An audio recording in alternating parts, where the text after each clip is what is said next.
distintos ámbitos y en distintos organismos internacionales. Las observaciones que hay en retrocesos en materia de derechos humanos, en materia de derechos de mujeres y diversidades, de las infancias y ni que hablar de los y las trabajadoras, ¿no?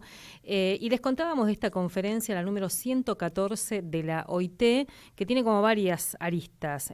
Recién decíamos, vamos a hablar del convenio 193, pero ahí conversando con Daniel Jorajuría, que integra, si se quiere, la delegación argentina, que es dirigente de la CTA Autónoma, del área jurídica de la CTA Autónoma, que además la conferencia en sí fue muy interesante. Y está en línea para conversar un ratito.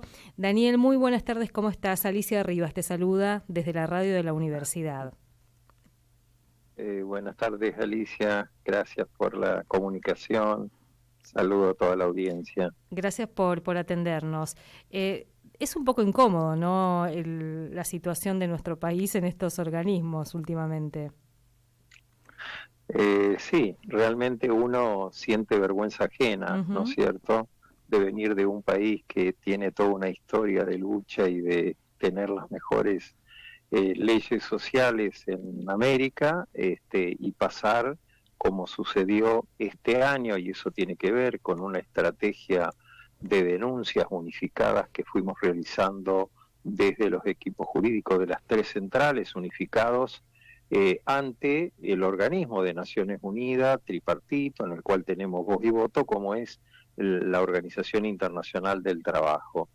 Y todo ese proceso, bueno, nos dio muy buenos resultados, ¿no es cierto?, que van a contrapelo con todo lo que está sucediendo, el desmantelamiento y la degradación institucional y laboral de nuestro país. A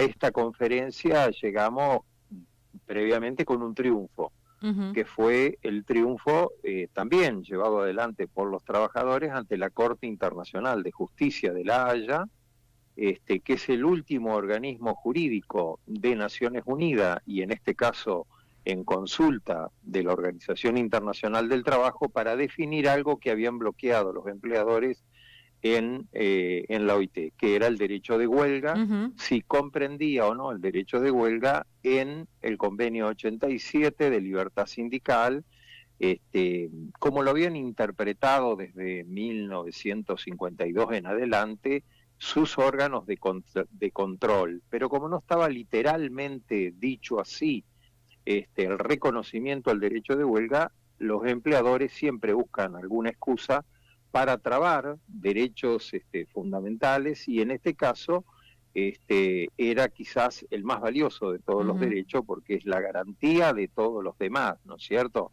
La libertad sindical como derecho a la sindicación, la negociación colectiva, son derechos habilitantes de todos los demás derechos, pero la garantía de todos juntos es la huelga, ¿no es cierto? Bueno, eso que estuvo en cuestión se dirimió en el mes de mayo, 15 de mayo, a través de la Corte Internacional de Justicia, que estableció que el derecho de huelga, tal cual como lo interpretaban los órganos de contralor de la conferencia, es un derecho que está en el convenio 87 de la OIT, y entonces eso destraba lo que sucedía en la Comisión de Aplicación de Normas, que cuando llevábamos a los países por violación a esos derechos, no se podía tratar el derecho de huelga porque decían que no era una norma implícita allí. Así que primero ese primer triunfo, después definimos una estrategia que... Te hago una consulta ahí, ya que hablas del derecho a huelga. Este triunfo, si se quiere, en la OIT, ¿cómo debiera impactar en nuestra actual legislación laboral? Bueno, como tú sabes, la mayoría de los fallos de la Corte Suprema de Justicia de la Nación y de casi todos los tribunales toman la opinión de los expertos de la Conferencia Internacional del Trabajo y del Comité de Libertad Sindical, porque es un órgano tripartito, universal, donde están representados gobiernos, empresarios y trabajadores, y eso es como que es ley divina para todas las legislaciones de los países, ¿no es cierto? Entonces, ante esta situación de que la ley 27, o primero, el DNU 70/23 y la 27802 prácticamente lo eliminan, porque pedir que para los servicios esenciales un 75% de los servicios, eso no es huelga, porque la huelga tiene que hacer daño y tiene que lograr un objetivo, que es lograr los aumentos de salario, el diálogo con las empresas y demás, y realmente la legislación argentina, y sobre todo la última, directamente lo eliminaba.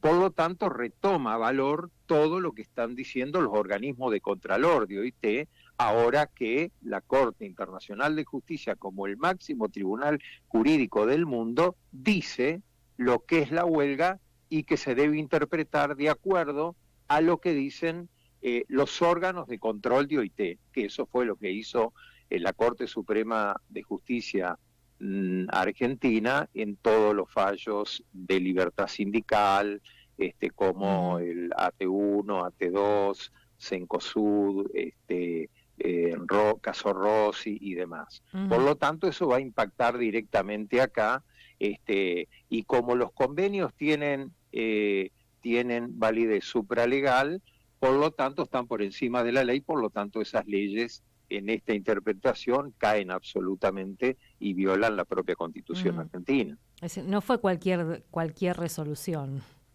No, de ninguna manera, y porque es el ámbito mayor, como es la Corte Internacional de Justicia. Y esto hay que decirlo, fue un acierto de los trabajadores, porque eso estaba trabado en OIT, pero la Constitución de OIT habilitaba que cuando no había acuerdo, se podía ir a través del artículo 37 al máximo tribunal de Naciones Unidas, jurídico en el mundo, como es la Corte Internacional de Justicia. Y tuvimos este fallo rotundo de la Corte, que no solamente recupera el derecho de huelga para el juzgamiento de los países, sino que además vuelve a jerarquizar los organismos de Contralor, porque los empleadores tenían dos objetivos: bloquear el derecho de huelga y de alguna manera bloquear los organismos de Contralor. Y esto reaviva las dos cuestiones de una forma superlativa, como lo hace el máximo tribunal de justicia.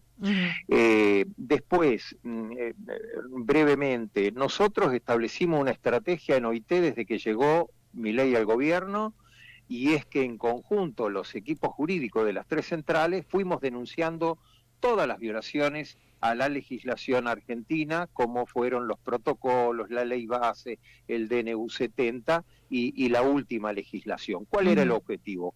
Era sentarlo en el banquillo de los acusados a que rinda cuentas, ¿no es cierto? Si bien este año Argentina no estaba por las máximas violaciones, que son a la libertad sindical, a las libertades públicas, como se realiza en Argentina, sí Argentina este año tenía que rendir cuenta por el convenio 150, que tiene que ver con la administración del trabajo, y la inspección del trabajo, el convenio 81. Y ahí vimos un canal para poder sentar a Argentina a rendir cuenta, porque qué era lo que estábamos sufriendo en nuestro país. Además de la degradación del Ministerio de Trabajo a Secretaría, estaban desmantelando la administración del trabajo, quitando recursos humanos, eliminando dependencia, habían retirado las penalidades al trabajo no registrado, la inspección del trabajo no funcionaba, estaban intentando cerrar las 46 oficinas de empleo en todo el país. Por lo tanto, era un retiro absoluto del Estado, de la organización del trabajo y como contralor de la política que puedan llevar los empleadores, a propósito, y todos sabemos que cuando el Estado se retira, nosotros perdemos nuestros derechos y se acrecienta el poder de las corporaciones económicas. Y esto estaba siendo a propósito. Fuimos a la preparación de esta conferencia a Montevideo, donde logramos ponerlo, después de Panamá, que está sufriendo las peores consecuencias de los ataques del gobierno y de los empleadores a las organizaciones sindicales y a los dirigentes, con asesinatos, con detenciones, con refugiados, en fin, es gravísima la situación. En segundo lugar, logramos colocar a Argentina en esa lista, que luego, por supuesto, juega con una lista mucho mayor de 40 países, pero logramos el objetivo de que Argentina ingresara. Y todas estas denuncias que vinimos haciendo no solamente hizo que Argentina ingresara al banquillo de los acusados y tuviera que rendir cuenta por eso, sino que además hizo que el índice global de derechos en el mundo, Argentina se colocara dentro de 193 países, dentro de los 10 países de peores derechos laborales en el mundo a raíz de las denuncias realizadas por nosotros. Así que fue un doble golpe en el marco de la conferencia, y bueno, el tratamiento del caso argentino fue algo muy fuerte, con las 3 centrales muy unidas en la acusación al gobierno. Esto que vos decís, Daniel, el caso argentino, es tan fuerte por lo que significa la Argentina, ¿no? Y esto que decías un poco antes también, lo que ha implicado en materia de ampliación de derechos, y que Argentina ha sido durante mucho tiempo ejemplo para muchos países. Así es. Pero el mundo está impactado. El mundo está ávido de solidaridad con el pueblo argentino, con los trabajadores argentinos, por la gravedad de las denuncias que venimos haciendo y que pudimos comprobar y probar y expresar en la conferencia, ¿no es cierto?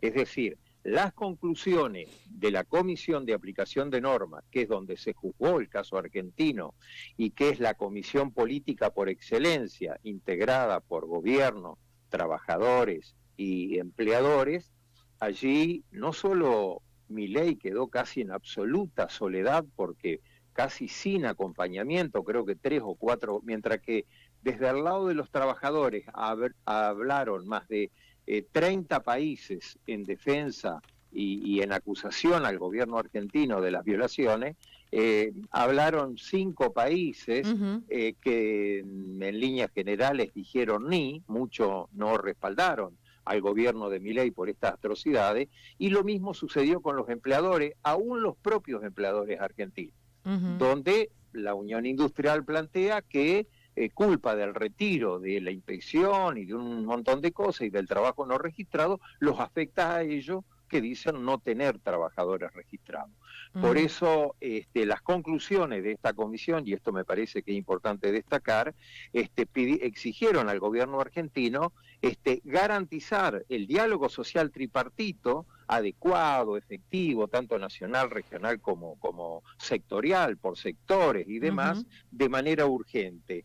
Que toda reforma laboral debía desarrollarse en consulta permanente con los actores sociales, es decir, empleadores y trabajadores, todo lo que no ha hecho este gobierno. Nosotros decíamos en las acusaciones, no existe el diálogo social en Argentina, están pegando golpes de timón, desarmando y desmantelando el Estado social de derecho sin ninguna consulta.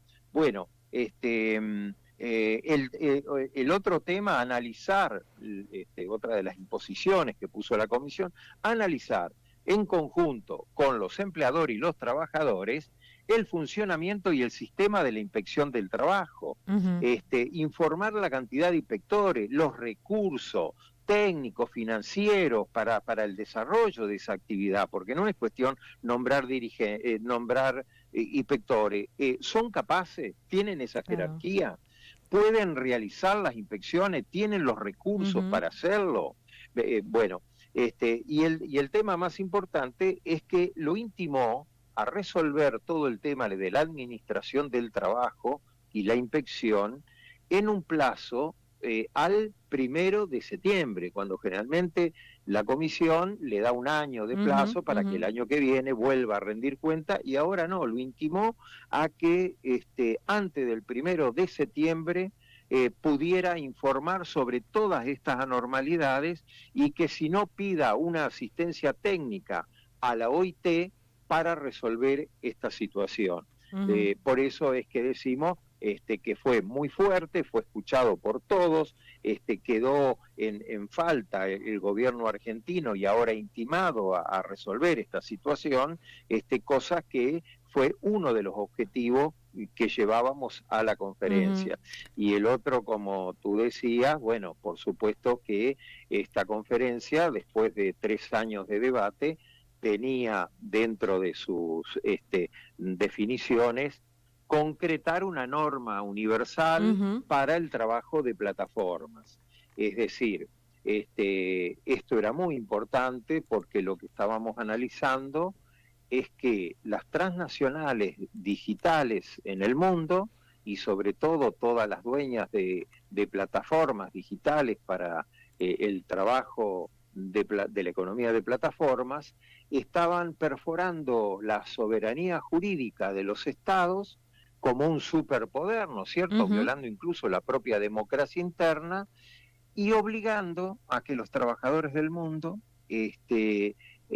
trabajen con contratos de adhesión a esas empresas sin ningún tipo de regulación, con todas las normas impuestas para un trabajo a destajo y a cualquier precio impuesto por esas propias transnacionales. Bueno, era urgente ponerle un freno a esta situación, y por eso la urgencia por regular este trabajo, que a la inversa de lo que hizo, lo que hace el gobierno argentino, que lo saca de la cancha, es decir, saca a los trabajadores de la protección del derecho del trabajo y de sus principios y los pone en la categoría de trabajadores independientes, como que fueran empresarios, socios, emprendedores, autónomos, y como que no hubiera una empresa atrás de eso que organiza un trabajo a través de las plataformas, que impone condiciones de trabajo, que impone salario, como cualquier empresa. Y creo que esto hasta lo vieron los propios empresarios, porque creo que la frutilla del postre es que los empresarios argentinos votaron a favor de este convenio, ¿no? Mira, Daniel, y te escuchaba y bueno, todo lo que entra también, los desafíos hasta para nombrar y describir, caracterizar a estos trabajadores, ¿no? Esto que vos decías, la primera disputa es que se puedan considerar, se los pueda considerar como trabajadores. ¿Qué derechos aparecen acá? ¿Qué derechos se reconocen? ¿Qué cuestiones básicas aporta este convenio?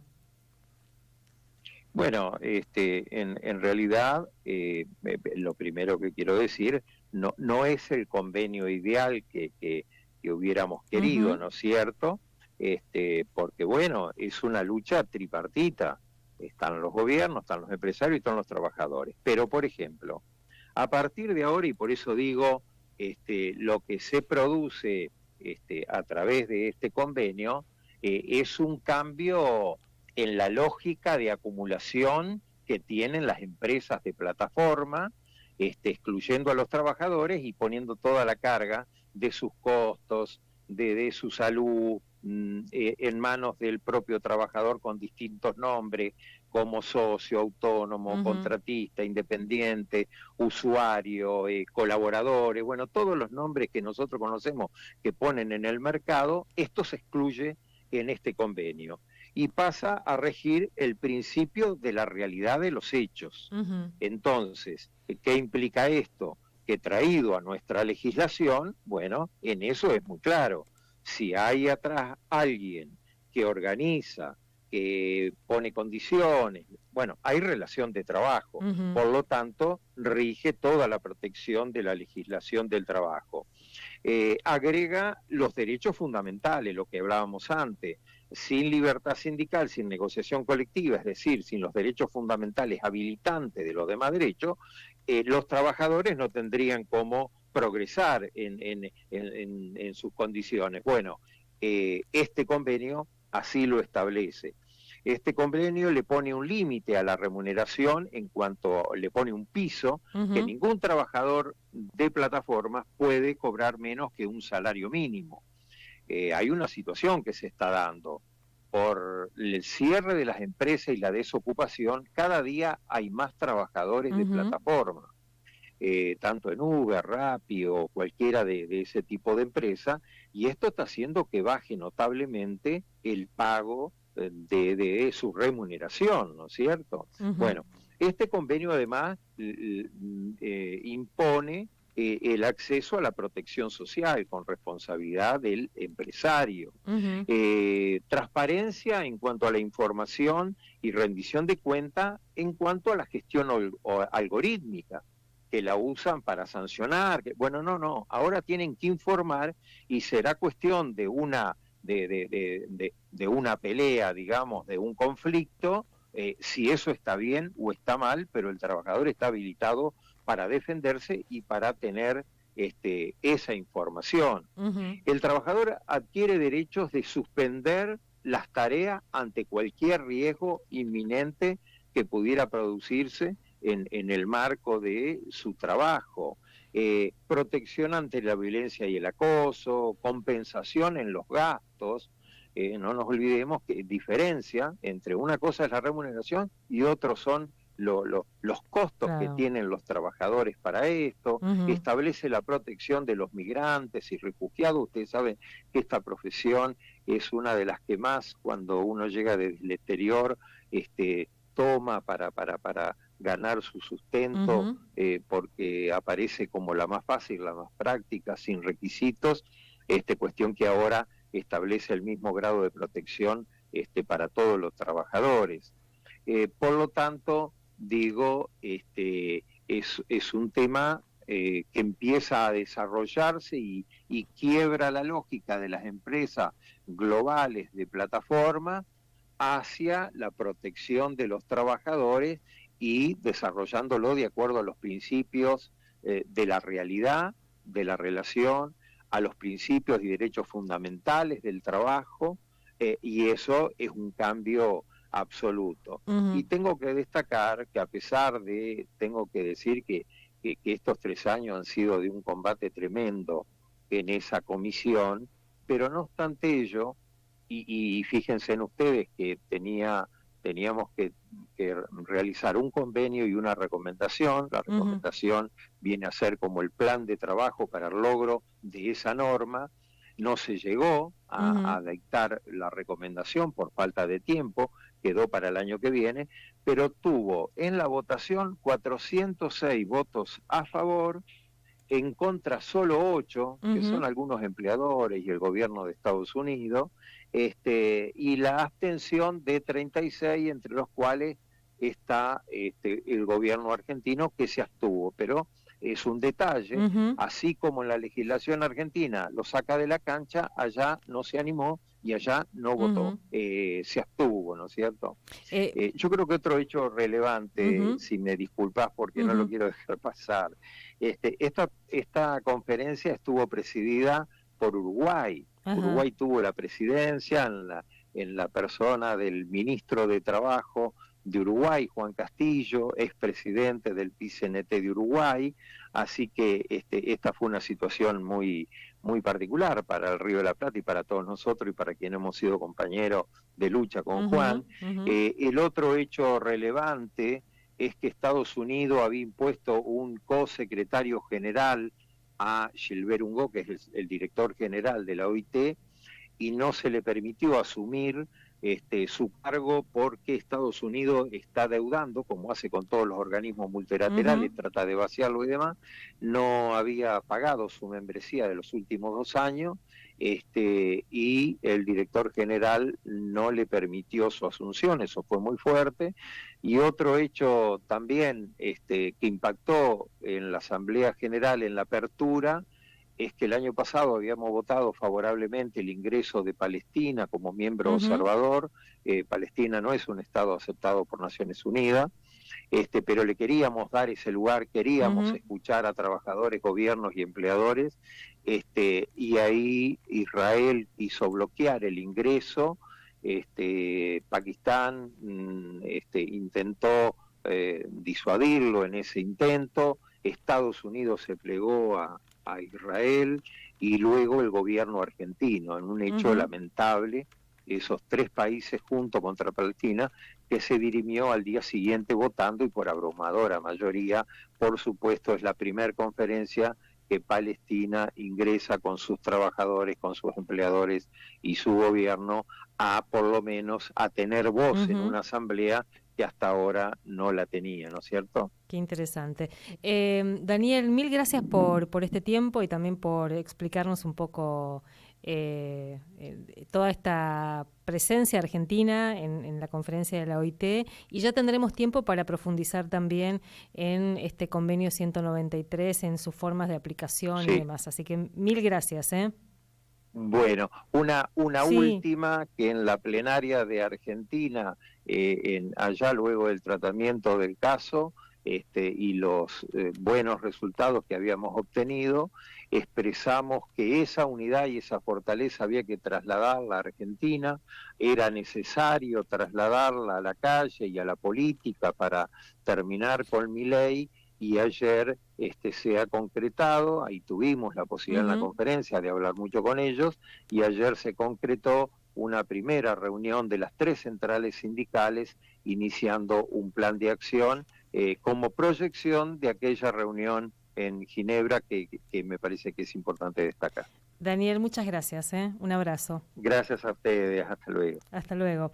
Hablábamos con Daniel Jorajuría, él es secretario administrativo de la CTA Autónoma, pero además es director del departamento jurídico de esta Central de Trabajadores, y nos contaba lo que fue la presencia de la Argentina en esta conferencia, la número 114 de la OIT, que terminó el viernes de la semana pasada.